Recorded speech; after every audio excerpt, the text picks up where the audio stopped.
लिंगराज मंदिर रे अघटन महादीप नहीं चढ़ुवा बेले मंदिर उपरू खसी पड़े सेवायत मसाल सह 12 फुट तलक खसी सेवायत जोगींद्र समर्था गुरुतर होइछन्ति।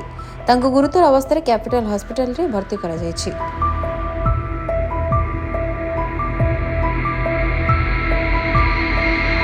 आहत सेवायतଙ୍କୁ भेटिछन्ति मुख्यमंत्री मोहन चरण माझी कैपिटल हॉस्पिटल जाई से भेटिछन्ति।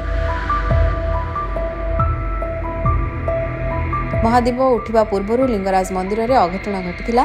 मंदिरर चूड़ा उपरकू उठिबा पूर्वरु दीप सह खसी पड़िथिले सेवायत।